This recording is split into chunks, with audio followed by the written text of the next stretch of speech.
seeing it on the World Wide Web. I want to check mine. No, it should come up here we should be live here in a second. Producer Simon can check too. If you're already tuned in, we are live. All right. Excellent. These kids these days. My Android is Sucks. not working, but Yeah. Hey, everybody. Welcome back to another episode of ATL On Fire, the podcast where we talk all things Atlanta United Football Club. Dave, how's it going? Good. How are you? I am hanging in there. And we are not joined by Carmen this evening. What? We have a special guest. Oh, no. We have Simon Katz, who's our new editor on the YouTube channel, right, Dave? Is he related to me? I doubt it. No, for those of you out there, Simon Katz, my son, has been behind the scenes editing our YouTube channel for a while, and he's filling in for Carmen tonight as producer and hopefully later as special European football correspondent. Welcome, Simon, to the podcast. Thank y'all for having me tonight. Thanks, Simon. Yeah, looking forward to talking about kind of the silly season in Europe, where we're in the final handful of games to decide. The promotion. silly season is technically the transfer. Mikey You're Dow's. right. I know, but come on. It is the silly season right. too. So Dave, as always, you've brought a excellent wine, and that looks like a new bottle. We haven't had this before. No, it's a new one for us. It's a Cabernet Sauvignon from the Alexander Valley in California. It's a headline. What do you think? I like it. As always, you pick wine that is right in my wheelhouse. This one I thought was especially in your wheelhouse because it's big. Really isn't the right word. It's humongous. Yeah. Very, very rich, fruity goodness. But we would be remiss if we didn't say that yesterday when we were at the game, hanging out with all the supporters, including our sponsor, Nick from Wild Heaven, Nick Purdy, and we were enjoying some Wild Heaven beer at the tailgate. Yeah, we got down there and it got to experience the new supporters group a lot for the first time. It was a beautiful sunny day, perfect for opening the roof in the Mercedes-Benz. Yes. They opened the roof. And supposedly the supporter section doesn't like it because they get blazed with the sun. The rumors of it not being able to open were greatly exaggerated. Yeah. So we had a nice little lead in before we went into the stadium, got to meet some of the supporters, and we were amongst our people. Yes. If you're out there listening to the podcast tonight and we were talking to you yesterday, welcome aboard. Yes, welcome to the fire. Please, as always, try to join. We drop the audio portion of our podcast typically on Monday nights if we are able to schedule as we plan on recording on Monday nights, but this full recording will be available on YouTube as well. And then as Simon is able to find time, we'll cut them into smaller little nuggets, right? That shall we roll? Easier to view with your shortest. And find us anywhere. Attention span. So, Dave, we ended up getting a win. What? Maybe a win that no, surely we tied. Did not feel too much like a win. So I have some notes to go through on just kind of where my head was with this game. Let me see here. So the banner says a dicey home win. Yeah. I think that's right. Well, hey, it was a win. Okay. Yeah, win's a win. That's right. It was 3 points, right? Mm-hmm. Good or bad, it's better to win. It was painful to watch. I am happy we won, but I'm very worried about the team. Why is that, Mikey? Well, what did you see? I'm worried about that. I will get to that. I'm just going to go on a little bit of a rant here. So just be patient with me on my bullets. I'm ready. Chicago is a terrible soccer team. Agree. So we got lucky, even under those circumstances. Agree again. Our fullbacks keep going up like airplanes with little impact while creating defensive exposure at cost. Agree again. It was clear Chicago was going to draw it up 1-1 late on. What? Atlanta played down to their level. The 17s cheering at the end brought the energy, I think, which brought the lucky goal. Yes. So kudos to the fans for still bringing it in the 90th minute when we needed that energy. Heck yeah. It made a difference, people. Heck yeah. But overall, it was not an entertaining soccer game. No, it wasn't. Giakoumakisgets was probably the only entertainment. Fair. And he has tied the MLS record for the most goals and starts as a player. Right on. Good for him. You say Yako, I say Makis. Yako. Makis. Yako. Makis. That's more chants. And let's go. Let's keep this chant simple and do more player chants, people. That's another good one. I think he also has 5 yellow cards. Simon might want to look that up on his phone separately. So I think he's got 5 goals and 5 yellow cards. And I don't know what point you get suspended a game, but feels right. I don't know. It should be about then. No, actually, I think maybe that suggests that he didn't quite have his 5th, because I think it is 5 yellows and then you're suspended. So maybe he only has 4. Maybe it seems like he has 5. Yeah. But maybe not. So hopefully it's not as hammy. Dave, you think it was a strategically timed sub? I'm still not sure, when he kind of just sat on the ground and went out in the 60th or 70th minute there. Atlanta United did not move the ball with purpose, did not look clean, not a lot of urgency outside of Yako, right? I can't really say that anybody had a great game or a strong game. And particularly when I think Amar Sedic should be subbed on. What? That's saying a lot. I told you, people. If you're out there listening to the podcast, the real Mikey Dobbs is kidnapped somewhere out in the Caribbean on a Disney cruise. Princesses, give us back the real Mikey Dobbs. Pineda keeps doing the same thing that doesn't maximize their talent. I don't think Aruja soccer IQ is very good, and I'm not sure he's going to progress under Pineda. Miguel Berry should just be cut from the team. People now think that Diop might be good, but I think those people are probably wrong. He had a nice block at one point, but I hope Westberg is. Tell us what you really think. I hope Westberg is okay, and we'll be back next weekend, but I'm not sure. I think Abram needs a chance. Gutman had a really off night, and we need new chants like we just did. Yaku. Okay, so here's the thing. So it turns out Celtic already has a Giakoumakis chant to the tune of 99 Red Balloons, the 1980s hit. It goes, Giakoumakis comes from Greece. When he plays, he scores with ease. He leads the line. He plays up top. Our number 7 gift from God. Hey, I mean, it's pretty good. Yeah, it's something. It's a player chant. I don't know. Simon, what do you think of that chant? A, B, C, or D? I mean, that sounds like a good chant to me. Giakoumakis comes from Greece. When he plays, he scores with ease. He leads the line. He plays up top. Our number 7 gift from God. I mean, come on. You can sing. No, I can't. It's pretty catchy. If I can sing it, though, that means that it's real easy. Yeah. So here's the thing, we've been talking about this for a long, long time, right? And, about our supporters club culture, and we love the supporters club. We were amongst our people yesterday, which was amazing. But, why can't we get songs for individual players? And I appreciate, you came up with the Giakoumakis, but, and I like that because in this stadium, it is difficult to get everybody singing together. It's huge. It's particularly big for a football stadium. And so fair enough, right?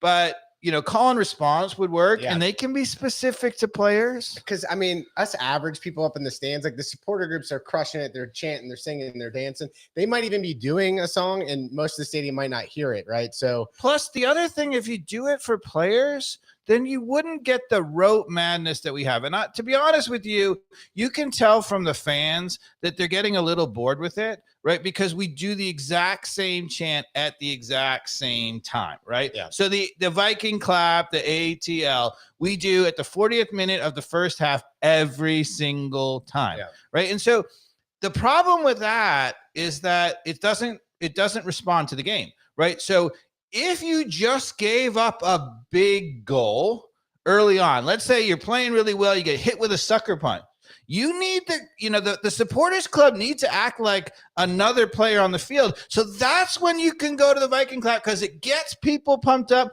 There's that moment where nothing's happening when you're ready to kick off, so you don't get interrupted by the flow of the game. So what I'm urging you is, please use the crowd for the moments.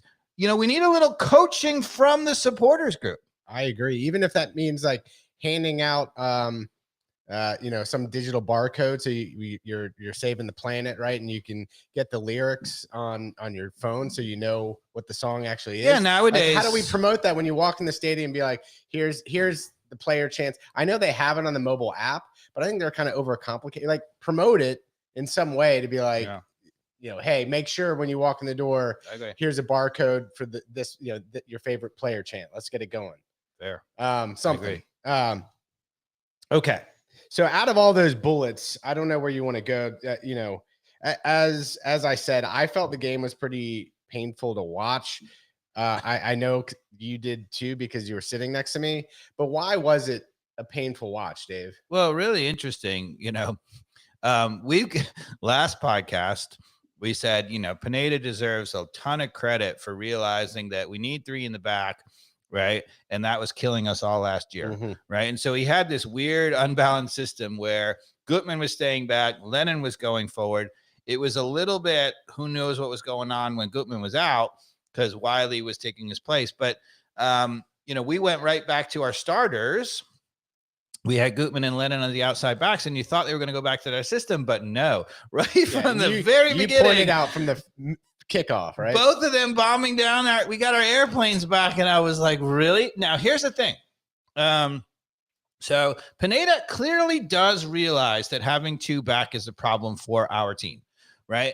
And because what happened was, the moment they went bombing forward, Sosa actually dropped from center midfield in between the front, in between the back 2, right? So we were actually back 3 in the back, right? So... okay, fair enough. Yeah, right. So we had 3 in the back. But why go into players that are a similar skill set better skill set, frankly, with Araujo and Etienne, who are more natural wingers, forwards? Why push airplanes into your true airplane space? I don't get it. Okay, here it is. Right. So Araujo has been a complete non-factor, right? Yeah. Please stop basically optimizing our team for Lennon and Gutman at the expense of Araujo. Here's my analogy. If you have a Ferrari in your garage, are you going to go tooling about trying to impress people with your Honda Accord and your Toyota Camry? No. When you have Dom Traore on your team, you don't push other people into space. You have everybody shift it, transition it out wide, get out of the way. Let him take people on and just push it past him. Right. Now we do have one. And accept when he makes a mistake too, right? Because it's going to happen. Yeah, he's going to make a mistake. Now we do have one problem, which is I really still think Araujo inverted is a nightmare. Yeah. He should be out on the left side. Now the problem with that is that for some reason, so no teams in all of MLS and all of Europe it's really hard to find a really dynamic left-footed winger, right? So what do? We have 3 of them. Araujo, Wiley, Etienne, all left-footed, all wingers, right? We have 3 of them. Like, who designed that on the roster? Yeah. Right? Now, I get it that we're going to say play with one inverted or whatever, but yeah, he can cross the ball really well with his left foot out there on that natural side. Yeah, and he can run by people instead of just slowing up and coming in the middle. He can push it by people and try to run by them. So the other thing I'll say is about, I think now that Pineda has maybe realized, so he's maybe realized that we need to have 3 in the back. That's why Sosa was dropping in between the back 2. I still don't love that because, again, the moment the ball turns over, Sosa's in between her back 2 instead of hunting in the middle of the field. But, that, to be fair, that was what Tata was doing. He had our outside backs going forward too, and then he had Lorenowitz or one of the defensive midfielders. It was Remedy for a while was dropping in between the back 2, right? So that's not a uncommon thing. The thing that was different, and I would say to you, Pineda, here's the difference. right? So Tata, even when he really wanted those guys getting out early to give us an option, they weren't continuing to go all the way up to the front line. And so they weren't closing the space. If you had one of those guys closing down Almiron's space, he never would have gotten on the ball as much, right? You don't want that. You got to get him on the ball, right? So what's happening now with Gutman and Lennon going forward is they're just crowding the space. Araujo and Etienne, in this case, the two outside wingers, or the forward of the front three, they had no space. And so there was zero dynamic. The only dynamic in that game was through the middle with Giakoumakis. And if you notice, it's not just because Giakoumakis is somehow a much better player than Araujo or Etienne. I think he's very good, but it's not that. He's just not getting crowded. So he has the room to drop into space and to go. Yeah. And it's just, you just watch the shape of the team from particularly our seats where we're a little elevated on the second level. I just don't understand why we have to complicate things. A very clean 4-4-3 shape is what we should be seeing from our seats. That is well organized. And you and I briefly talked about this in the stands there in the game, that it's, it is a problem for MLS in terms of seeing, these teams stretched out a lot more than European soccer teams.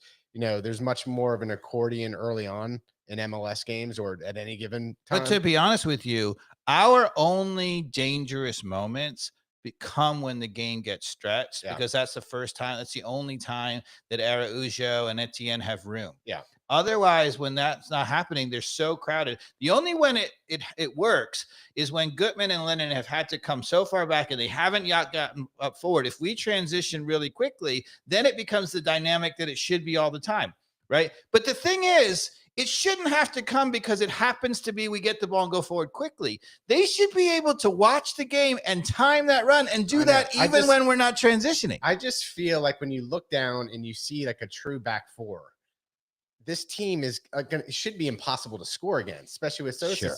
Like that's what that's the picture I want to see in my head when I'm looking down the field. And Lennon and Gutman don't have to be phenomenal defenders if they're back, because they just take away options, right? And the back two are excellent. Sosa protects them well. I think, to be honest, Josetu was awful in this game. I mean, just awful. I mean, I don't know what's happened to him, whether he's lost confidence or whether he wasn't a good player to begin with, but he was awful. And he doesn't defend. He was giving the ball away. I mean, it was just terrible.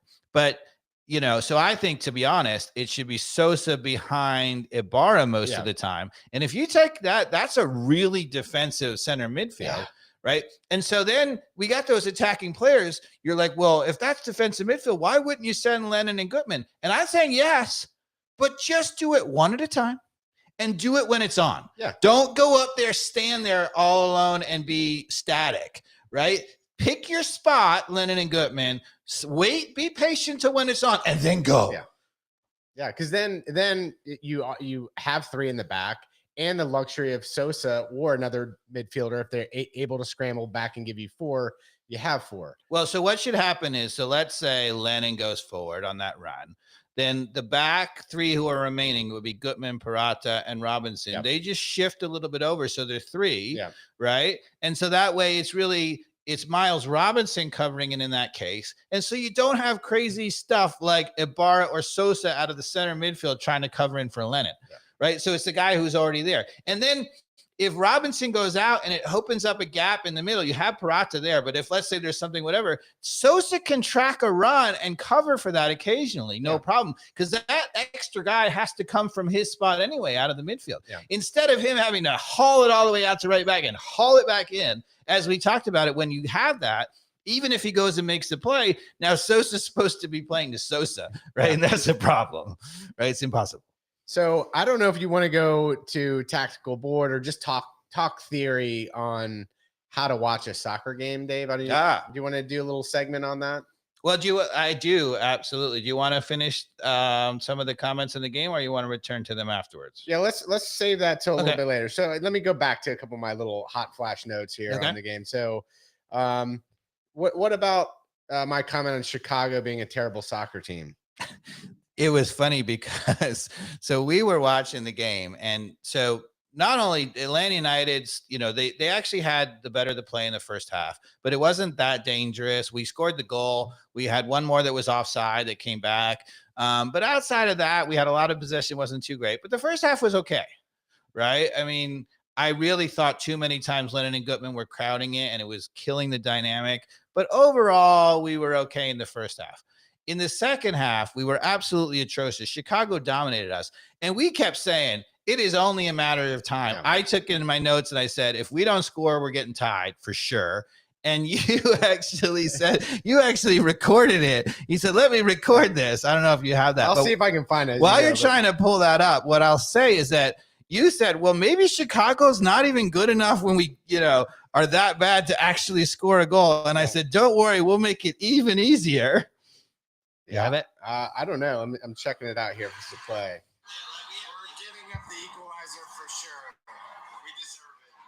There it was. I did find it. That was a good 10, 12 minutes before we gave up the equalizer. So, Simon, if you'll go to the actual clip, what I want to say is that what I said is that, we'll find a way. We were so bad. I'm like, we may have to make it real easy for them, but we were so bad that it was going to happen. So here we have the clip of the goal that we gave up, right? And it's, unbelievable, right? So Ibarra has come in the game at this point, right? And the Chicago player, the Polish guy, what's his name? I can't remember his name. I don't know. It's so hard to pronounce anyway. But anyway, he's offside. He never even got back on side. You'll see in the clip. Okay. And Ibarra plays the ball back. Do you have any idea who he was playing to? No, it just was a brain fart. Because he's on the attacking half of the field. Yeah. So it's one thing if you're, I don't even think there's much pressure on him. There wasn't a lot of pressure on him. So if you're going to play it all the way back to the goalkeeper, you usually don't do that from our half of the field, particularly if there are Chicago players in between you. Right, that's a weird thing to decide to do. And second of all, he never hit it that hard. He played a delicate, beautiful through ball. So you want to play the clip? Yeah. You wonder if he's trying to pass it to Gutman here. I think he was trying to pass it to one of the backs. Play the clip. Here we go. Ball's up in the air. I think he was just thinking one of those center backs was just standing there. So he's offside by a mile, right? Yeah. And that was the best delicate through ball I have ever seen. What was that? I don't know. If you had been paid off to throw the game, you wouldn't have even made a ball that obviously bad. Yeah.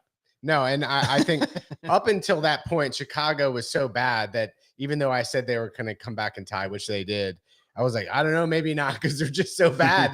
They were missing I said it's going to take something. We're going to have to give them something even better. Yeah. And we did. We gave him a breakaway. Now, in fairness, he didn't score in the breakaway, but then we still were scrambling around and we gave up the rebound and the goal. But I have to say, as bad as their goal was, our goal was one of the worst defending I have ever seen in the MLS. The one that got bombed down to Lennon and he cut it back. Beautiful cross ball to Lennon. Yeah. And Lennon just gets to it right before it's about to go over the end line. And he plays it back. And it goes right through the defender's legs who's trying to do, God knows what. And he kind of stumbles over his own feet, trips, and then the ball goes through his legs. The first goal. Yeah.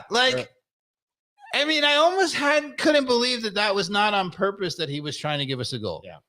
Maybe there was some betting going on in this game, and Chicago was paid off to give up the first goal. And then some other bet about halftime. Wait a second.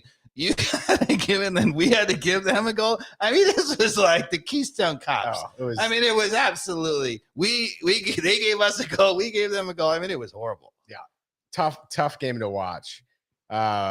So what else in terms of just calling out some players here, right? So I feel like Parata had a poor night as well. You mentioned Josetu being Parata was awful. His defending was awful. The playing out of the back was awful. He gave away one ball. Time to give. He just passed it right to them. Right? This is the moment where you are Pineda, right? You're like, hey, we brought in Abram, unless he's doing something shambolic at practice that we don't know about. He might be really bad, but that's the thing. We don't have the confidence to say that I mean, with some of our coaches that we've had, you would say at least you have the confidence in the talent evaluation. You'd say, look, clearly he's not seeing something in practice, but we have too many times seen somebody stay in the starting lineup for a long time, and then the person who comes on eventually is way better. The obvious example of that being Gordinho for Rios Novo at goalkeeper. And I think this is going to be a classic example of Pineda, again, sticking with the lineup that it got the win. He didn't see anything wrong with Parata having an off game and that warranting a change, right? He goes back to he just goes to his comfort, there's comfort in the consistency of, I have to say, when I saw the starting lineup, I was like, look, that's like one of our best teams we've put out in a long time, right? I mean, it had Sosa instead of Ibarra. It had Giakoumakis and Almada back. It had her back for, it was pretty close. I mean, obviously we wouldn't have. Yeah, but we've always said we wanted Ibarra over Josetu with Sosa and Ibarra. Yes. And then let Almada be our attack. Right. So that's what I would have said. Ibarra would have been the guy for Josetu.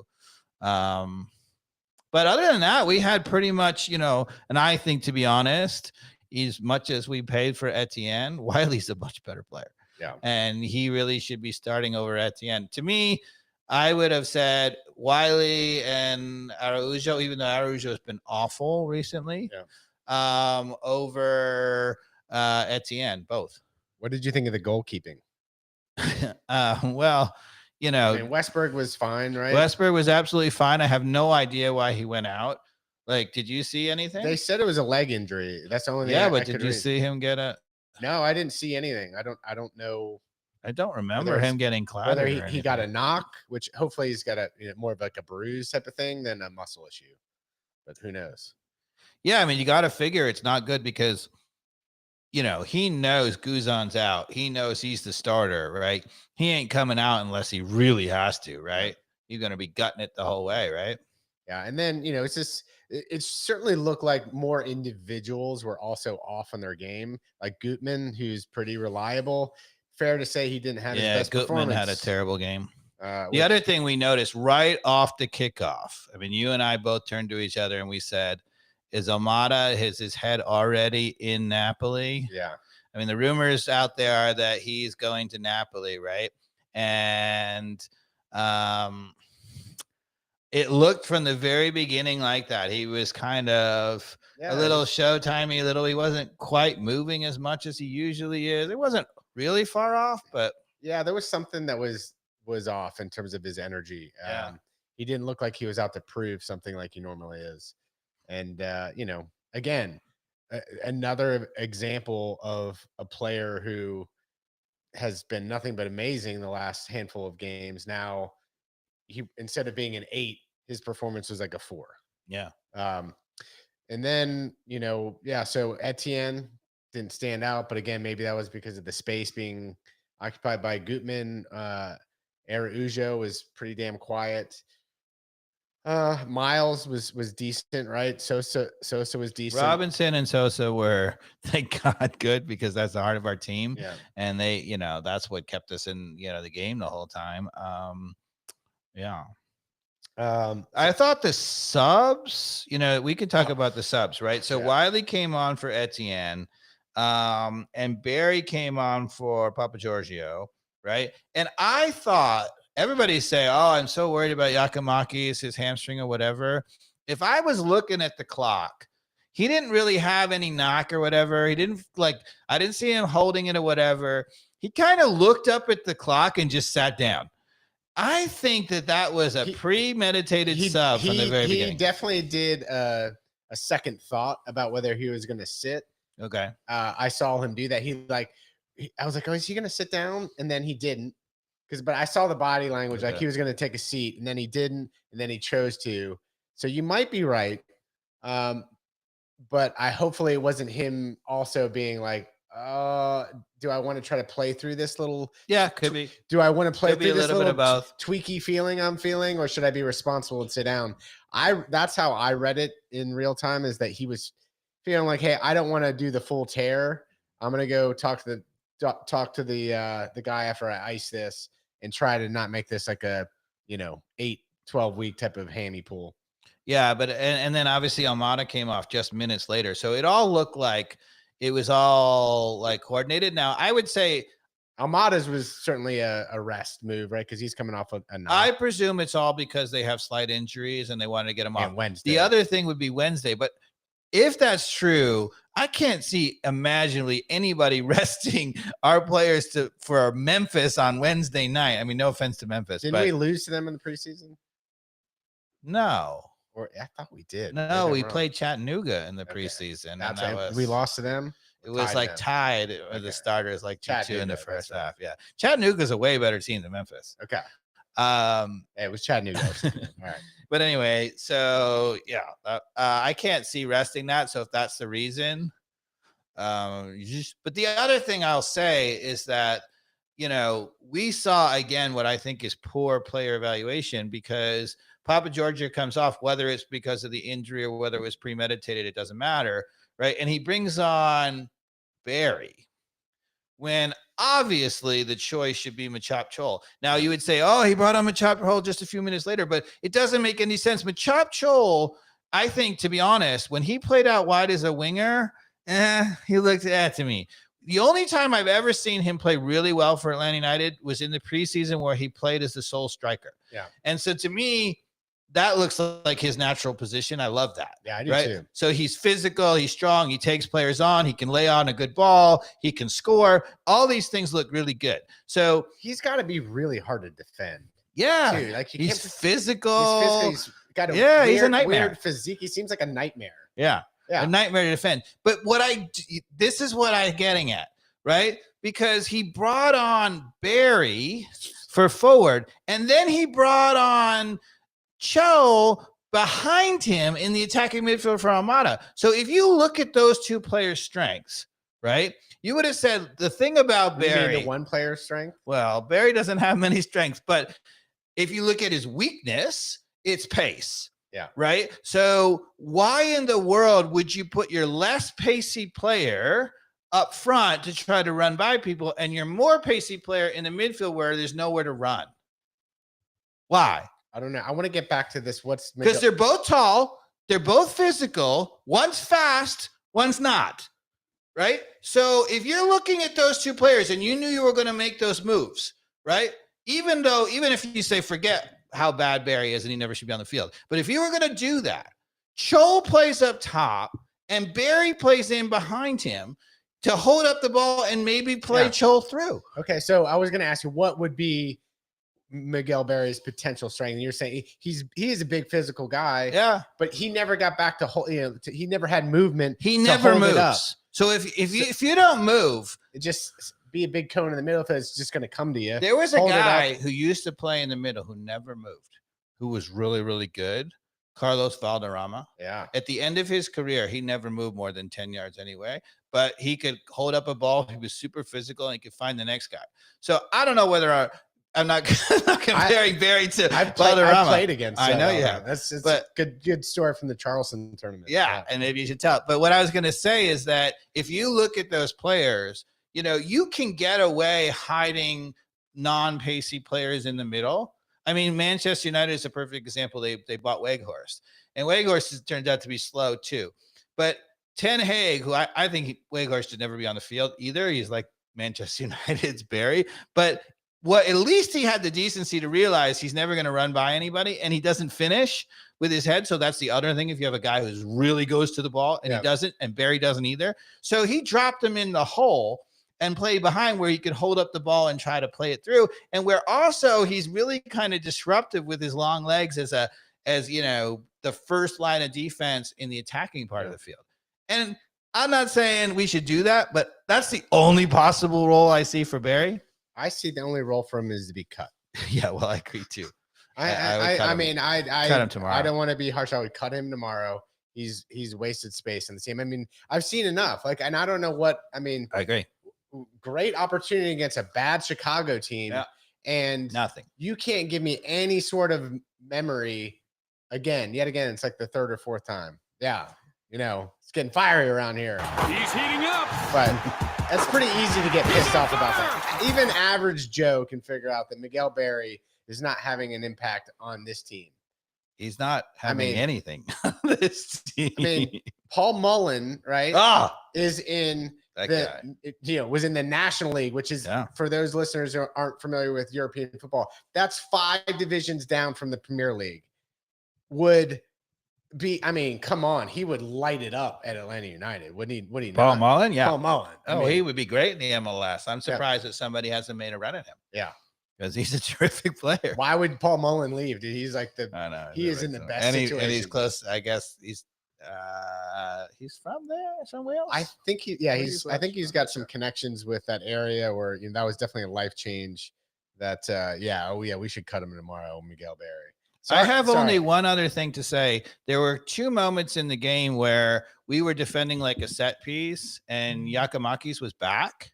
And interesting enough, on those plays, we won the ball, and immediately Lennon and Gutman went flying up. And Giakoumakis realized that the ball was potentially going to turn over, and he covered in for Lennon and Gutman, which is A, remarkable, but B, in the second one of those 2 examples, which is in the 55th minute, I don't know whether it made the highlight package because I forgot to check, but in the 55th minute, if you've recorded the game, you can go back and look. So Giakoumakis stays back for Gutman. He goes forward. We do turn over the ball. They start to play in. Gutman's like, oh, crap, and starts running back, gets back. So to release, Giakoumakis again, and he runs right into the middle to stand next to Pirata, and he left 3 players wide open behind him. We used to talk about this with a certain Atlanta United left back who's no longer with us, who's in Europe. Remember? That's in Europe? Yes, he moved to Europe. He was on the national team. He featured in a World Cup qualifier. Oh, Bello. Yes. Yeah. George Bello used to run all the way back, and he would leave guys open and run right by them. Yeah. Right. And I've never seen Gutman do that. And he was having such a bad day that he did that. And thank God we blocked the cross because there were 3 guys standing behind him wide open. Yeah.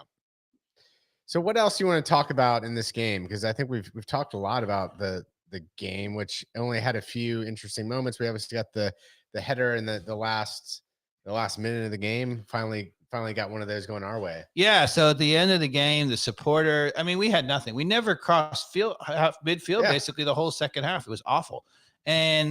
But we gave up the goal. We'd only had at that point, Wiley was like the only offensive player was still on the field, right? I mean, we don't include Barry.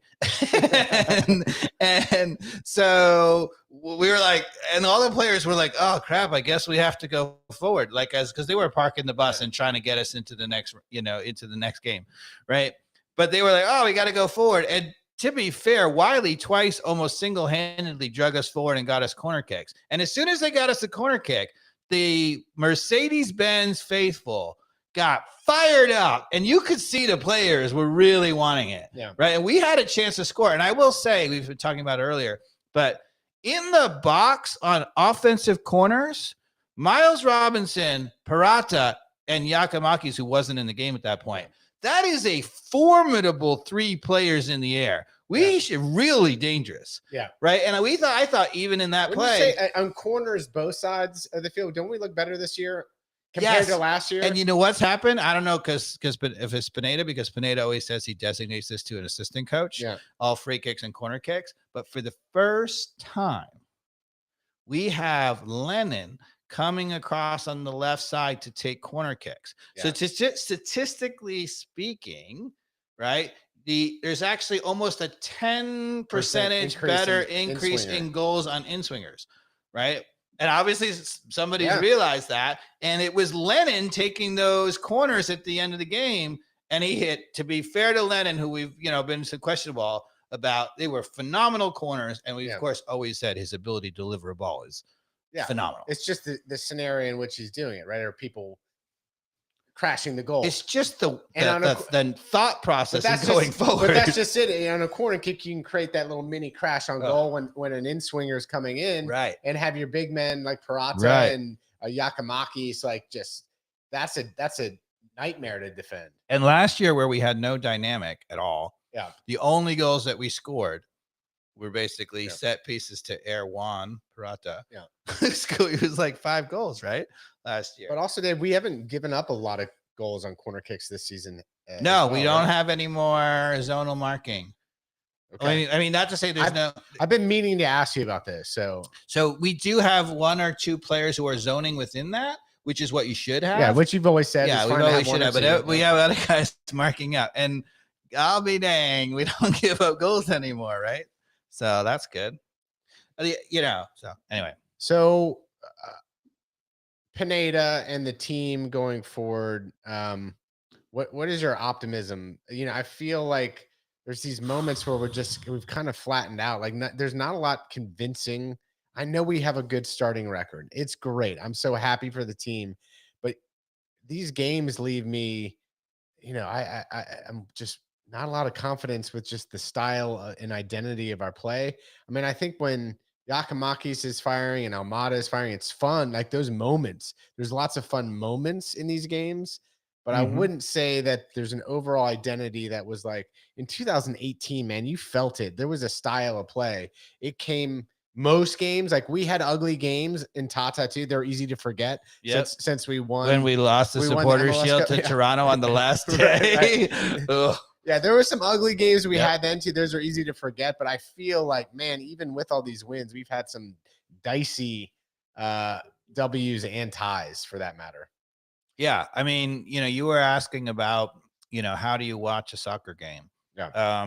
And this is not like you don't know how you're watching a soccer game, but what we wanted to explain to you a little bit is, what we see and what we're looking at when we watch a soccer game. So, for example, a couple of things right off the kickoff, right? The first thing I look at. So one thing that you need to know when you're watching a soccer game, to try to, I mean, sometimes you're just watching to like root the hell out of your team. And that's fine. Like I'm not criticizing anybody's out there, but I'm just trying to, inform in case you're interested in seeing a little bit more of what's going on tactically.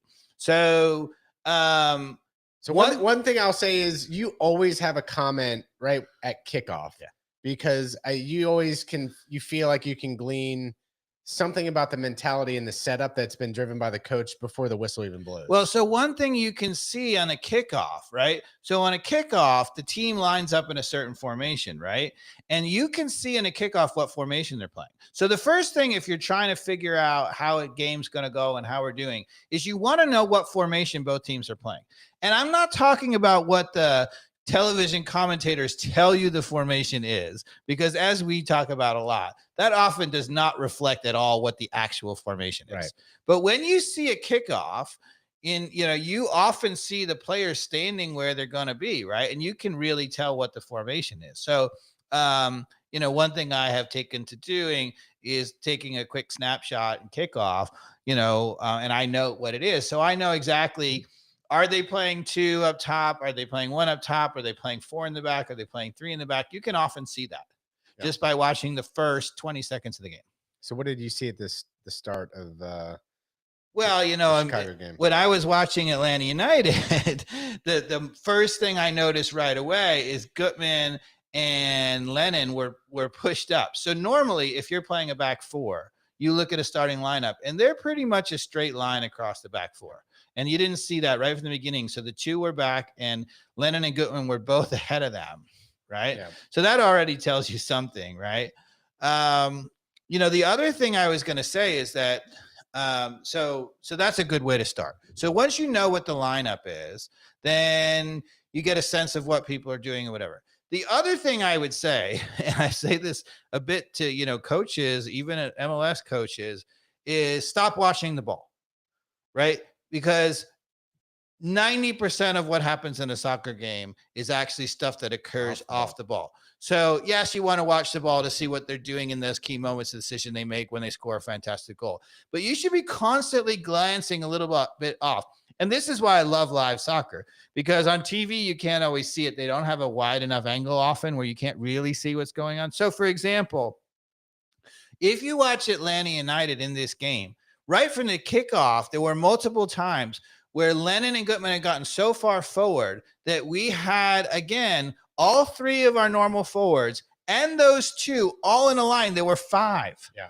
Right. And as soon as you see that, you and I were looking at it and we were like, nobody moving. Where do you have to go at that point? Yeah. When you have 5 players across their back line, automatically that means you have one place and one place only to go, which is back towards your own goal. Yeah. Right. If you run forward, you run offside. Yeah. And you saw because Giakoumakis was right along the that guy. He took off and he went right offside. Yeah. You got to play amazing ticky-tack super fast to break that little tiny offside. And it's so hard to do. Yeah. It's almost like it's like trying to score from outside the 18. And same thing, I always take a quick look, as we're getting into offense, when we're about to swing in a cross or something like that, I always take a quick look at the back. And in particular, I'm looking at how many players we have back, and I'm looking at where the defensive midfielder is. Where is Sosa? Because to be honest, when you're mostly getting across, you think, oh, that's the time I'm going to score a goal. And yeah, you might score a goal on that. But actually, where you're probably going to score a goal is you get some play deep in their end. They win the ball, they clear it, and you now win it back. Yeah. That key moment is typically where you score goals a lot more than breaking people down. So if you're going to score a goal on those key moments when you have forward, you got to be looking and saying, all right, do we have it marked up in the back? So like if we try to play a ball back to the top of their 18 and they intercept it. So does that guy immediately have a ball open, or do we have it mostly marked up in the back? And do we have our defensive midfielder back in a place where he can go hunting and intercept? Yeah. And if we don't have that, we're never going to pressure, and we're probably not going to score that many goals, because most goals in all leagues, including the MLS, occur off of turnovers in the offensive end. And you see that a lot at the end of soccer games for maybe a team that's down a goal or a team that has to get a goal, right? You see them in that posture, right? Because usually the defense is back, right? The way that the ball recycles out and is you can see that there's no hesitation from the other team to play it back in. We got some questions coming in. I think we got a dialogue going on between Carmen and Elliot in our chat. Yeah. Do you want to tell us about that, Simon? What's going on? Well, so earlier Elliot was talking about how we should have Wolf over Barry. Yeah. What happened to Wolf? I was going to mention that earlier, Elliot. Gone. He's disappeared. He said Wolf for Almada and Chol for Barry. Sure. Agree. So, Dave, let's find another key moment. Like what's another type of moment in a soccer game that you analyze? I don't know if it's a set piece or a certain type of transition that happens where it's critical that things happening off the ball need to be in place.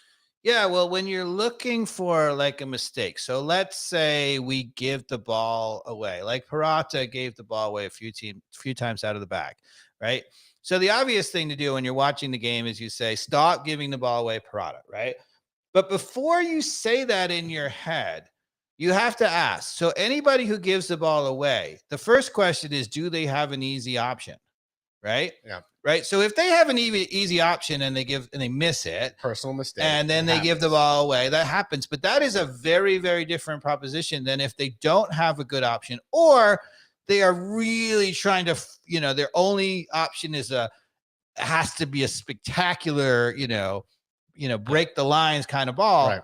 And then, because then you can, the question is, who do you blame? Like even, for example, on the absolute nightmare of Ibarra giving the ball away, I think in that case, it was just Ibarra in a mental case. But before I said that, I asked myself, okay, where was he coming from? Where is he going? Where was everybody else? What were the options? Yeah. Right. And so when you are evaluating a play, you have to look not just at the play that happened, but the root cause of it. Yeah. Right. The number of times where I have seen, Sosa scramble back, and like in the last game, he scrambled back. We were talking about it, and he still got beat.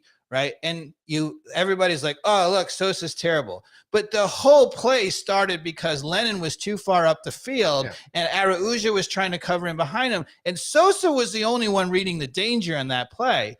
Right.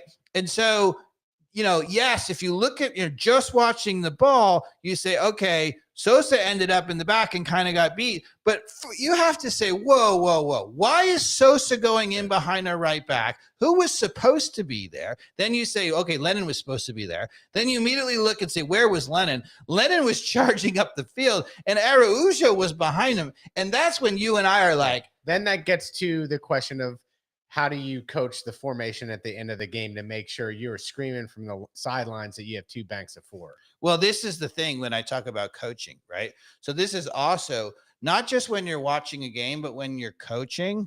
So many of what I hear coaching, just when I watch, if I go just watch a game, 2 coaches I've never seen, right? Even at a very high level, like I was watching my daughter play at GAL, which is the highest, youth women's league. And it's very high level soccer, but I'm listening and watching the coaches. And I would say 95% of the comments are all about what's going on the ball. Right. And my problem with that is, okay, you can tell people if somebody's running with the ball and they have good options and they don't make a good option, then, you want to say, all right, the better option was here or whatever. But the vast majority of the time, the mistake is not made with the person of the ball. The vast majority of the time, it's made off the ball with what options they have, who's timing the run or whatever. So if you're coaching a game, what I would encourage you is stop talking to the people on the ball and only talk to the people off the ball ahead of the time. So if your team is on defense, you should be looking offensively. When I'm coaching my team, when we're defending in our own penalty area, I'm looking a little bit up the field. I'm like, I can't help us in the penalty area, right? So as a defender, Dave, is there anything worse when your teammates aren't creating angles and running in space to make you don't have an option? Make it easy for you, right? Yeah. So that's and if you've been this way, if you get the ball as an outside back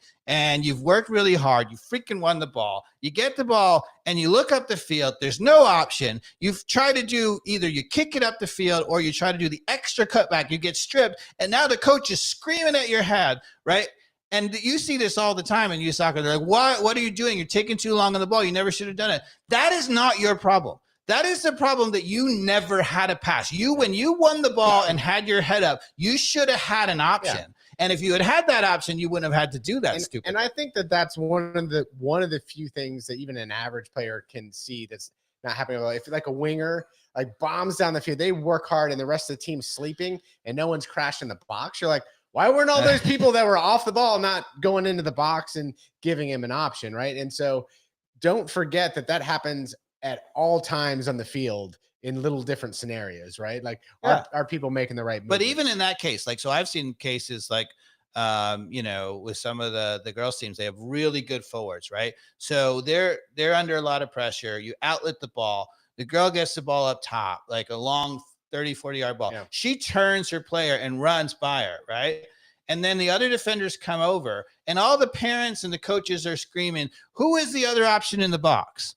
Right? That is not their fault because they played a 40-yard ball just to get it to them. If you are a forward and you receive a 40-yard ball, you should never turn because by definition, when you turn, you have no help. You need to bring another player into the game by laying it off, make another run. Right. By the time you do that, now the players have the time to get forward. Now, if they're not supporting you, then you should be yelling at them. Yeah. So, Dave, do you know what I have on my phone here? More importantly, Simon, to help tee me up a banner here.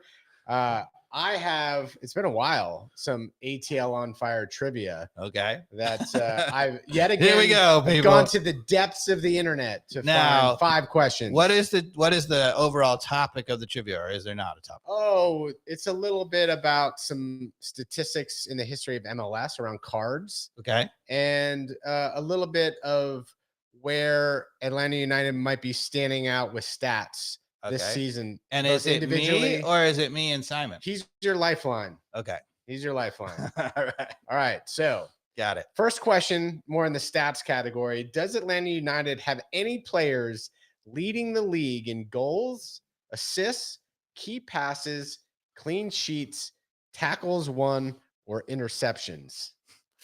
That's a yes or no question. You got a 50-50 chance. You got to figure it's yes, but it's going to be something weird, right? So, I mean, if you just go through it. So Giakoumakis, this is as of today. I think so. Yeah, I went on to the MLS stats website today. Don't go to it because you're gonna give away the answers. If you do that. So I think Giakoumakis. Thank you, Simon, for trying to cheat. I appreciate that. I didn't see it, but it was very, very good. Pulling up the MLS stats page. Carmen, you got your work cut out getting your producer job back. He's on it. I know. Anyway, yeah. So Giakoumakis has 5, but I don't think that's the lead league. I think that there's 1 or 2 players who have 6 or 7, not a lot more. He's up there, but I don't think he's. So your answer is no. Is your no for goals? I'm going through the different stats. Gotcha. Mikey You're right. Dogs. Okay. All right. Yeah. So, you had a lot of stats in there. Now assists. Yeah. So Lennon is doing well in assists, but I don't know if he's up there. He's not the leader. God help us if he's the leader in assists. Come on, you know who the leader is in assists on our team. Almada. Yeah, I know, but you meant the league though. This is for the league. This is for the league. Yeah. So none of our players are. I don't think Almada's leading the league in assists either. I gotta say that it's got to be something weird like Ibarra, who's leading our team, I know, in recoveries, and he's going to be like the lead leading. Tackles won, interceptions, yeah, clean sheets, key passes. I think the answer, Almada's been so good. He has to have been leading in key passes or assists or something. Although he was missed 1 game, but I'm going to go with yes. You're gonna back his yes, Simon? Or I think Almada is leading the league in successful dribbles. So there's not one. That wasn't one. That wasn't one. Oh, key passes was one. Oh, key pass. It's so subjective. I think we probably have 1 out of all those stats. But he's setting us up for failure. What's the combined DNA say here? He's setting us up for failure. So the answer has to be no. But you're like, as a 3rd place team, you would think we would have a leader in one of those categories. Now, to be fair, we're not leading the league in goals scored. We're not leading the league in fewest goals conceded. So we're not leading in any of those. So, somebody on those teams is probably the leading scorer or the best defensive. So I think the answer is probably no, but for our sake, I have to say yes. Is that your final answer? Yes. The answer is no. Yeah. You were right. Should have gone with your gut. I'm always good at setting you guys up. Yeah, I figured. So Almada is actually number 2 in assists. He's got 6, and I think who is the leader? Do you know? It was I had it written down somewhere, and it's not in here anymore. He's got 6. He's also 3rd in key passes, Almada. See, I was on the right stats. So he's in it in 2 categories, 2nd and 3rd. Okay. And Ibarra is number 4 in tackles won. Okay, so I had the 3 right players categories, in the mix. But yeah. And I had it almost right. You did. Wrong, you were as always swayed by my. The assist leader has 7. It's guy from Philadelphia Union. Daniel Gazdog. Yeah, Gazdog. He's good. He's a midfielder. Yeah. He's real good. All right. So now more of a team-based stat question. Does Atlanta United lead in any categories with goals, assists, key passes, goals inside the 18, outside the 18, and yellow cards? For sure. Goals inside the 18. Goals inside the 18? Giakoumakis and our headers. I mean, I would. Yeah, but nobody hardly ever scores outside the 18, and we have a few. Like Almada scored from the outside the 18 twice. The free kick, the one they hit both goals in that rescue Now game. I'm going to be nice to you this time. So this could be a little bit of a trick question.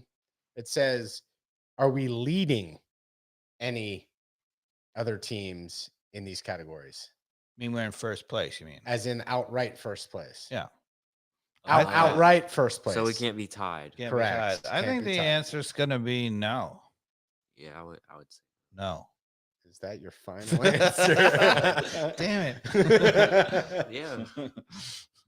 No, I think that's going to stay with no. I'm not that kind of guy. You don't sound confident, Dave. No, I'm going to stay You're with no. correct. No is the answer. So we are tied in two categories. We're tied for number 3 in goals inside. We're tied at the top for goals outside the 18. That's the only category we're tied at the top. These are ridiculously hard. Tied for number 3 in goals inside. With the exception of the the yes or no questions. So you have a 50%. But in terms of understanding and getting it right to the logic. We're number 3 in goals, and we're number 2 in assists. Okay. So that's pretty good when it comes down to the bottom line. Yeah, like the one where Lennon played it right to the guy and he tripped and fell and went through his legs and Giakoumakis scored. I mean, have you ever seen worse defending ever? It was bad. It was horrible. It looked like a over 40 league, men's league game. Harry Maguire. Yes, exactly. So this is now a little bit of MLS history. Okay. For us, the last 3 questions. Who has the most yellow cards in MLS history as of 2021? Because I use ChatGPT to find my answers, which I assume is probably still relevant. Who has the most yellow cards in history? And maybe to make it, it's got to be Dom Dwyer. And I'll also change the question. He's been around a long time, and there's never been a game he ever played where he didn't get a yellow card. Why don't I change the question and say, is it more or less than 100 yellow cards? What about Michael Bradley? You think? I mean, he's been around a long time. More, but he hasn't played his whole season. You got to have a guy who's played their whole career and be angry. For Bradley, he was in Italy for a while. So the question is just, is it over 100? Why don't we change it to, is it over or under 100? That way it's at least a 50-50. Because if you can find the name, that's great. But I think you're definitely onto the right philosophy there, obviously. It's got to be someone who's played a long time in MLS. You'll know the name too. Yeah, it's probably whatchamacallit for Columbus, who played for 100 years with the Dreadlocks in the national team. I think you might be onto the right Beckerman. Person. Nailed it. I'll even just give it to you. So now, is it more or less than 100? He played a long time. I would say, yeah. I'm going to go with over 100. Why not? 108. Wow. Yeah, that's a lot of yellow cards. I'm even proud of that. He played the longest in MLS Giakoumakis might. And he was a defensive midfielder. If Giakoumakis keeps up the same pace, he could get there. If he stays true. All right. And then how about the same question for red cards? Ooh. Red cards. It's hard. Over or under 10. Why don't we just start there? Probably, Wayne Rooney had one season, so over or under 10 red cards. Well, a leading contender is definitely Dom Dwyer. He's definitely been sent off before. Who would be a red card? 10. That's way too many. In the early days, it was probably one of those like DC United players like Echeverry or Harks. He's probably sent off for me, jerk. Elliot got the last one. He said Beckerman. I nailed it. Elliot's sharp, man. Can I say what Elliot guessed for this one? Okay. Well, he's probably looking it up, though. No, you should ask him. Just write him back in the comment. Are you looking it up? He's not looking it up because that's not the answer. Oh, okay, good. Then we know. But Bedoya is. He guessed Bedoya. No, Bedoya hasn't been sent off that much. Bedoya is actually a nice guy. He's only gotten sent off because he's been really old and he makes some bad tackles now. But in the early part of career, he's never got sent off. Over or under 10? 10's a lot. I'm trying to think who are the angry people. How many red cards do you think I have at Silverbacks? It's definitely over 10. Okay, there we go. Got one last Wednesday. Fair enough. God, who are the angry players for a long time? I don't know of a player who, I mean, usually you have guys who are known as having reputations, like Sergio Ramos for You're Real dragging Madrid. this on too long. You want me to give the answer? Just say no. It's Well, I want to take a guess at least at Okay. who it might be. Yeah. I'm going to go with Dom Dwyer. No, it is Jameson Olave. No. Don't know who that is. Olave, who played center back, spent most of his MLS career with Real Salt Lake, but also played for the Red Bulls and the Dynamo. Because I never watched Salt Lake. Over or under 10? Over. Correct. 13. wow. 13 Reds. A lot of red cards. He must have been a proper Brexit center back. Dave, this last question for MLS history is right up kind of your alley for stats, right? Okay. Based on win percentage, what coach in MLS history is the worst coach? Oh, I thought you were going to say the best. That would be Bruce Arena for sure. Probably right there. Who is the worst coach in history? Oh, it's got to be the new San Jose coach, Almada. Unless that's changed, because again, this question is based up to 2021. Almada. But during his tenure, this coach was a coach from 2012 to 2017 at New England. Oh, New England. Who was? They had Brad Friedel. He did awful. Was it Brad Friedel? He wasn't out there that long. Is a player who's used to play in the MLS. Right. Who is it? Jay Heaps. Oh, Jay Heaps. So during his tenure, he won 75 games, drew 43, and lost 81 with a 33.9% winning percentage. Bad. Does he coach Chivas now, or I don't know. I didn't look that up. Because that's what Elliot said. So the guy who Elliot, you're gonna have to look it up and find out. I don't have access to it. Well, I guess I do. I have this fancy phone, but the first guy who coached Chivas, before Bradley. I don't know. So there was an ATL on Fire Trivia. It's been a while. Yeah, it's been a while. I think I'm terrible with names. So do you want to talk and close things out with a little bit of European football talk with Simon? And for the listeners, Elliot, if you have any sort of European football questions, we have the big whiz. Throw it in. Doing the producing today, which is Simon. So I want to ask about a couple of things. Mikey Dobbs is going to get the camera on our big European football correspondent, Simon Katz. So we want to talk a little bit about Premier League and the end of the season. Who's going to be relegated, who's going a Champions League spot, etc., who's going to win the title, and a little bit about Champions League football. So which do you want to start with, Champions League or Premier League? Let's start with the Prem. Okay, the Prem. So right from the top, we'll give you the easy, so obviously Arsenal is still technically in the lead. Manchester City has 2 games in hand. They've got the big game this weekend. How do you see this weekend going, and how do you see the title going? Well, I think this weekend ends in a tie, even though I know that it's at the Etihad, which is City's home ground. Yeah. But I think that Arsenal is going to be too fired up for that game, and I think they're a good enough team to not get overrun. I'll take that bet, by the way. I think there's no chance. Didn't I bet you that they would win? You bet me that Arsenal's going to win, which is a terrible bet. That's it. No. Even though I'm a Wolves fan, I used to be, prior to being a Wolves fan, which by the way is like 25 years ago. As an Arsenal fan. So I still have a lot of Arsenal gear. So here's the thing, as we were talking about a little bit last week, right? So Arsenal doesn't know how to park the bus. And if you go into the Etihad and you try to play with them, there's just no way, right? I mean, there's absolutely no way to play with them. That's why my bet is, like always, it's not using logic, right? Like you're using logic, which makes all the sense in the world. Watching the game. But I think sometimes the energy and just the feel you have to have, this is Arsenal's last punching chance to from what by all accounts is a great season. Yeah, but that makes Such a it great worse. season. That makes it worse because they're just going to be fired up, as Simon was saying. They're going to go after it. You cannot go into the Etihad and go after them because all you do is open up space. And if you want to go toe-to-toe to Manchester City, you're going to lose. They are a better team than anybody in the whole world. Maybe Real Madrid, is going to play against them, but I don't think Real Madrid can hang. Now, Real Madrid could beat Man City because they're not stupid enough. Ancelotti is not stupid enough to go toe-to-toe with them. He's never going to go at a wide open game.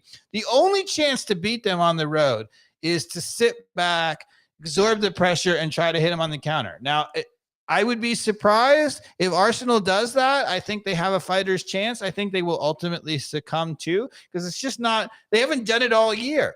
So if you're Arteta, you're screwed, because if you go toe-to-toe with them, you're getting killed. If you sit back, you might hang in there for a while and you might catch them. You could even tie or beat them, right? But they're not really ready to play that. So I think they lose that anyway, just because they just can't do that. Yeah, but I agree. I think they can't go over their skis here right from the get-go. They've got to play snatch and grab football, right? I think you got to sit back and punch, snatch and grab. Yeah. That's what you got to do. And they have a team that they have the attacking talent to do that. I really don't think they have a back four to sit back and absorb pressure. They're just not good enough. So Simon, what else is happening in Europe right now that's exciting in terms of the promotion relegation stuff that you've been tuning into? Well, let's keep going down the Prem. So what about Manchester, Tottenham? Who's going to win that game, and who's the top four? Who gets the last Champions League spot? Well, so first I want to put a little fun fact out there. Okay. So City actually have not lost at home in the past 5 years in the Premier League. Yeah, exactly. So that's I like it. So you're saying my bet wasn't a good one. Was a dumb one. I mean, you're saying statistics matter. Statistically unlikely. And so you were wondering about relegation. No, I want to know, first of all, who's going to win a Champions League spot. So who's going to win? Manchester is playing away at Tottenham. Tottenham only has they have to win that game.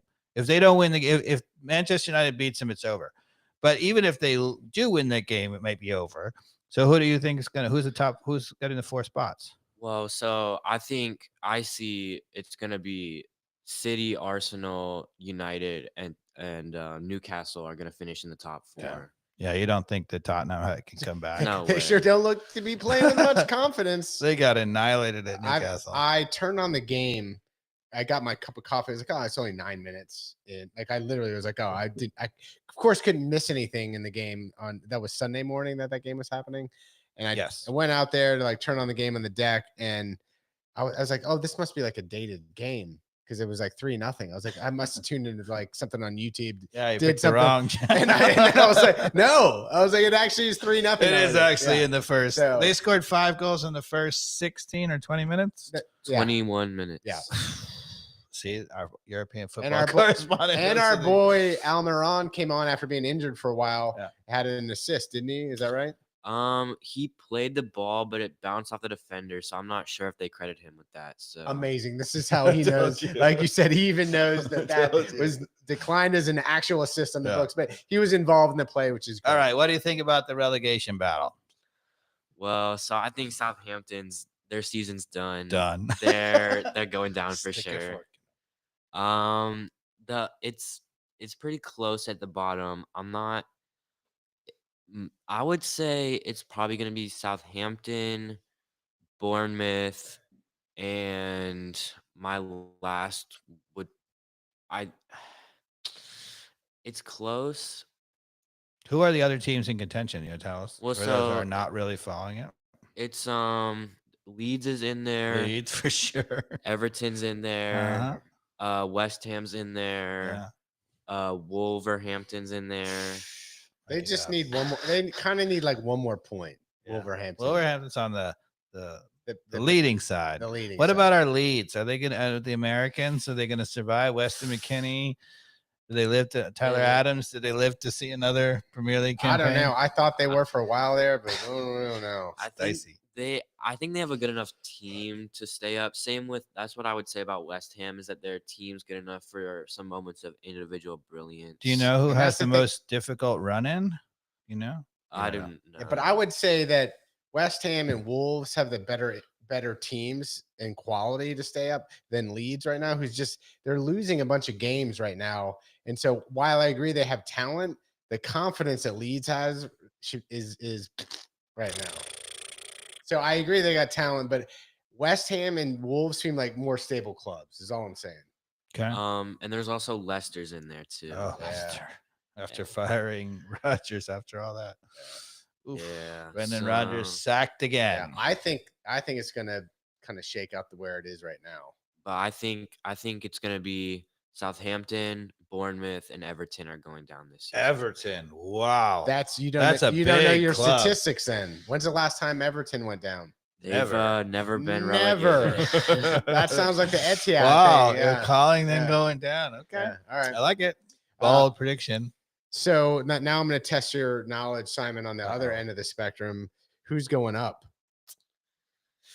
Did you watch the game today? Did you watch any of the highlights of? One of it's already. Well, so Burnley's Confirmed. already automatically. Burnley's going up. already up. Yeah. So And the second one is already up, or they can coach No, today. So the third and fourth place teams played this afternoon at 3:00. I watched it on ESPN Plus, which is one of the teams. The goalkeeper is Zach Steffen at Middlesbrough. So what of them played in the semifinals Luton Town. of the FA Cup, Simon, against Manchester City? Yeah, Which they got was who? hammered. I don't know if they got hammered. Well, it was 3-0, but it should have been 5 Yeah. at least. Who was that? That was Sheffield United. Sheffield. And there, I think, are the other ones going up. Yeah. They're in Sheffield's second place. definitely second. They're second place, Yes. and Burnley's first. Yes. Okay. Luton Town is in third, Luton Town. I Yeah. like it. They've never have they been up? and Not in the Premier League. Middlesbrough is in fourth. Luton Town won today 2-1 Middlesbrough's a big club. Middlesbrough. against Middlesbrough's in fourth place. Middlesbrough. I had Middlesbrough going up Yeah. because they score a lot of goals. Yeah, and it was unfortunate.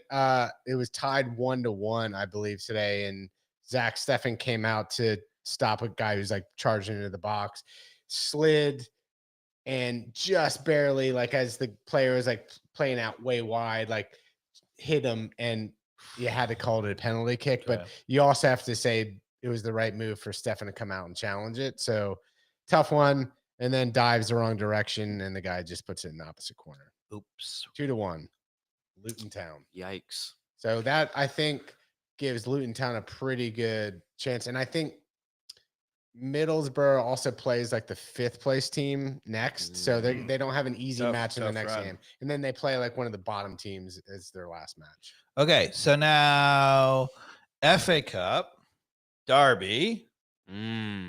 What you think? Well, I want a little backtrack here. Okay. I have another fun fact. All right. So I'm pretty sure that Luton Town actually has, in order to meet the requirements for Premier League stadiums, they would have to invest $10 million into to upgrade the stadium. To upgrade their you have to stadium. have a certain capacity stadium. That is correct. But that's chump change, right? But I Because think you have like they make so much money by going. yeah, into the and you Premier have League, like right? a 2-year grace period or something, and like they don't be like, oh, you got to have the stadium tomorrow. Like I think they do have a grace period. Maybe we should look into that. Yeah.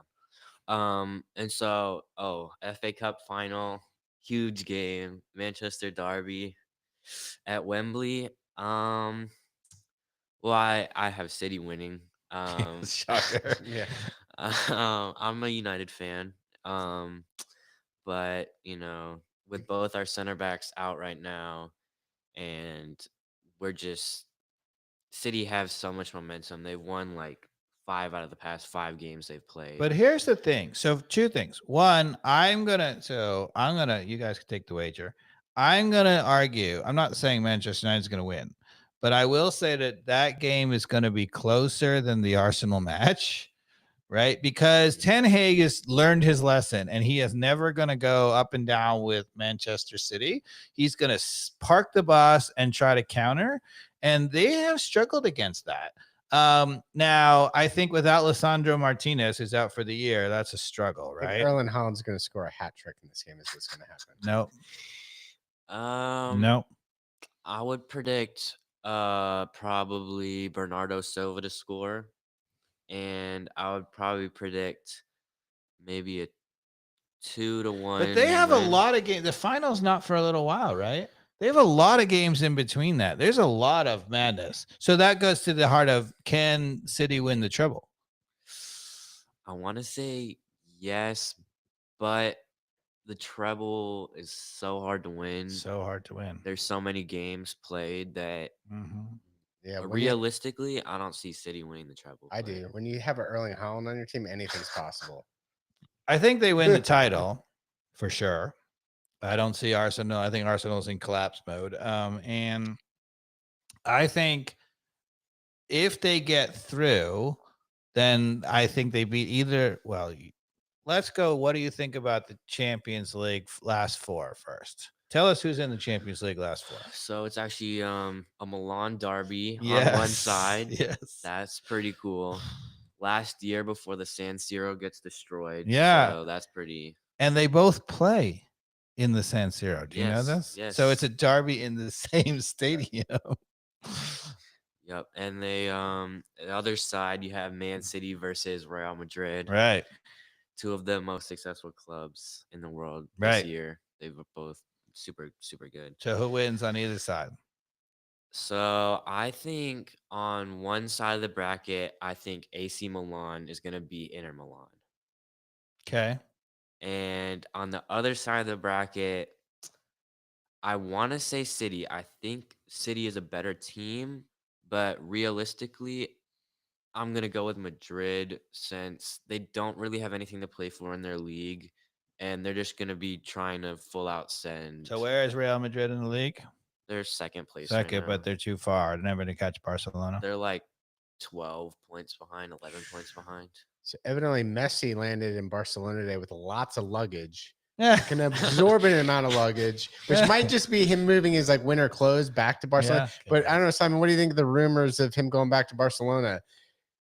True, hype, false? What's your gut telling you right now on, will we see a reappearance of Messi, who's going to completely change what's been instilled the last 2 years from coaching, if he does come back, right? Everything that's been put in place the last 2 years has to be erased. We're going to figure it out with Messi, who's 36. It's my opinion, it's not a good signing. I mean, clearly Xavi wants him. He's the coach. He wants to, reunite with his old teammate. because they're best friends. All the fans want I don't him think back. Xavi doesn't want him. Why would he want him? Because they're best friends. Because they're friends. The friendship is for life, dude. If you're coaching a team, Dave, that is completely just broken up by what your philosophy is with everything you built the last 2 years, would you want your buddy coming in? Are you asking me whether I have you on my team? No. Too many red cards. Correct. But at some age, right, when you get old and bitter, right, you're like, I can't reshape. I can't reshape my team around Mikey Dobbs. I think that's actually a good analogy. Like when I'm like 26, maybe you do want it. Yeah, bring me over, but no. Okay. Not now. So Simon, if Messi is a bad signing, right? Maybe you can put the camera on you for a second. Tell us a little bit about who are the good players that you like around Europe. Who would be a good signing? Like any team. Yeah, if you're gonna go out and get, well, I was gonna say attacking player, but it doesn't even matter. Who do you like? Who are the players you like? Well, Victor Osimhen. Yeah, okay. And who does he play for? Napoli. Yep. He is. You think he's gonna stay? I mean, they've been a Champions League team. No. And is Napoli gonna win the title? Oh yeah, they're like 13 points clear right now. Yeah. Okay. Or something like that, and also however you pronounce his name, Kvaratskhelia. No. Who does he play for? He plays for Napoli as well, right. and so I think Kvaratskhelia. So you are surprised that Napoli lost to Milan? Oh yeah, I had Napoli in my final against Madrid. That was my prediction, but fair. And I thought Napoli got a little unlucky. They didn't have Osimhen in the first leg, and that hurt them a lot. So Simon, another random European football question. Who's this? I think he's in Ligue 1. He's a U.S. He's got 3 citizenships. He's English, U.S., and I think some other African nation. He's rumored to maybe be a striker that the U.S. men's national team could lure into committing. He's I think right behind Mbappe maybe in terms of goals in Ligue 1. Who's this cat? So Florence Balogun, he was he has like dual or triple citizenship, as you said, and the US has been like, a lot of the fans have been speculating that he's gonna like join the US since he's eligible to. And they already have Harry Kane and all those other guys over there, and he has like 18 goals right now in Ligue 1, and he's been tearing it up. He's on loan from Arsenal, so Arsenal will get him back at the end of the season. Yeah, and in this last friendly window, they called him up only to the younger reserve team, which I don't know. He showed up in training for the U.S. national team in Florida, because I think it sounds like he was a little disrespected by the English team, which was not going to give him a chance in the senior team. They put him in. But he shows up for training in the U.S., which is clearly a message to England, but he didn't play. Yeah. So that's clearly a message, put up or shut up. So if England now offers him a cap, do you think he takes the England spot, or he really is legit about the U.S.? Or that was just a tactic to get England interested? I mean, if I were him, I would 100% take the U.S. You can be like, like the greatest striker in the history of the U.S. You can, you would be like an automatic. You play at home. U.S. is playing in the next World Cup at home. He knows how to score goals, clearly. And we have a very, very good young team. England does too, but we have a very good young team at home. I'm going to say that another 3 times. At home. Yeah, I mean, if I were him, I would take the U.S. Hey, but I am a USA fan. Anybody else we should be looking at in Europe? Or anything else you would like to tell us as the European correspondent? Things that our listeners should know? Are there any young players that are kind of off the radar that are U.S. players that are starting to make a mark, like a Gio Reyna, that have yet to get the buzz, but might be up and coming talents that are in the Bundesliga or some of these other European clubs? USA players. I mean, Weston McKennie, I mean, obviously he's like a big name for the U.S., but he has not been doing that well at Leeds, which has been a little bit disappointing. Yeah, he's trying to overdo it. It's a classic. You get in there trying to overprove yourself type of thing. I think what he's doing at Leeds. And is Tyler Adams back playing yet? Or is he still injured? He's still injured. I haven't seen him in any games. He wasn't in the last game. That hurts. They got he's the best player at Leeds. Yeah. Yeah. Okay. Oh, I have so Bundesliga, big title race is going on right now. Right. Bayern Munich is actually not in first place for like the first time. So what do you think of Thomas Tuchel's coaching then? And should they have sacked Nagelsmann? It was a horrible signing. I mean, Nagelsmann was like, I mean, he had like a stellar record mid-season. They were in the Champions League. They were about to play City, and then he just gets like randomly sacked, and they hired Tuchel. Yeah, they're in the quarterfinals, and they were still in first place. Oh. And Tuchel loses both games against Manchester City. Yeah, I got crushed. Right. So then we're going to end this on an Atlanta United note then. Okay. As we talk about this, Tata Martino, and you said this a while back, is interested in coming back to the MLS as a coach. Sign him? Get rid of Pineda? I mean, I don't know. It's an unpopular opinion because we're winning right now, I'm sure. You would never. But with our current dominant form, what are you talking about? You would never fire a coach that's being successful. Even Bayern Munich. You can't fire him. Why not? Bayern Munich fired a good coach. You can't fire a coach when you're in third place. You can't. Because as much as I think that long-term Pineda is not the answer, you can't fire coaches in third place, because that says to every coach that you have that you don't have any, confidence in them, right? Yeah. And look, I know we struggle to be positive about Pineda, but he's young. He's really kind of this is his first full go, right? This season. Maybe he'll get better. Maybe he'll learn from his mistakes. Maybe he'll internalize some of the things. Maybe he'll listen to ATL on Fire podcast. Maybe he already is. So we are optimists at the end of the day. We're not pessimists. But But who do we have next? We have Memphis at Memphis on Kennesaw Wednesday night. You're going, right? I will be there. I will I not. think. Is it broadcast on any network? It's not on Apple TV, right? The US. This is Lamar. I feel like the US Open Cup is on ESPN Plus still as the rights, but I'm not sure. That sounds good. So what do you think? Got to win this game, right? It's Memphis. Memphis is a USL team. Yeah. Oh yeah. Okay. We got to win the game. But the question is, so if you're Pineda, and I don't want to start a whole thing about the game, but you know, what kind of a lineup do you put out? Do you put out your first string and not Miguel Berry? That's all that I asked. Like I did last time. I don't want to see him in yet my lineup. There's 100% chance he's starting. 100%. I know. Because you're not going to risk Giakoumakis in this game. I don't think so.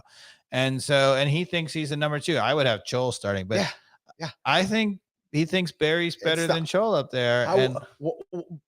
Why? Like I know. I mean, that was a natural stutter right there because like why? Like, what? He's heating up.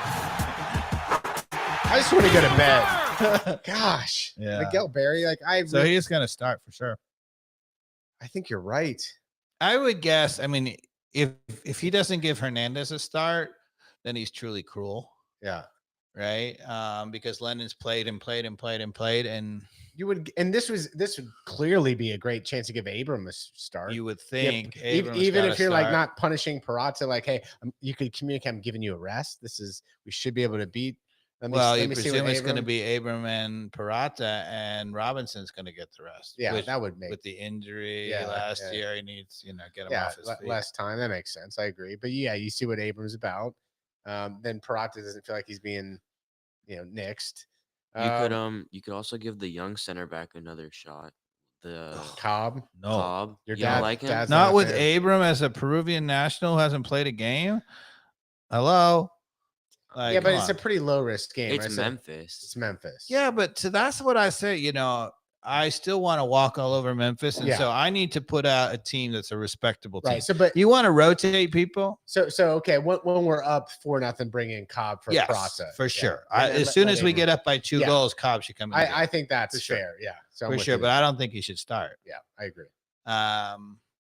I would start Sosa because he hasn't been playing that many minutes. Keep getting him in form, and that helps you anchor the whole get the win out team. Of the gates. Sure. Then give him a break with maybe somebody, or just leave him on and let him come into form a little bit. Yeah, and up front, I would have had Chol. I would have probably Wiley. Yeah, because Wiley didn't start this last game. Yeah. He's young. He went on an international break, but he did get his first cap, but he played 2 minutes. So that's not a big on the field. I mean, the thing about this type of game, Araujo is just so much better. I think, and presumably you'll see Wolf. I think you'll see Araujo with 2 goals if he plays. Yeah, I worry you rotate too much. Yeah, I think you want to have at least a core of the team that's going to anchor. But I agree. You put Wiley on the left, Araujo on the right, Chol up front.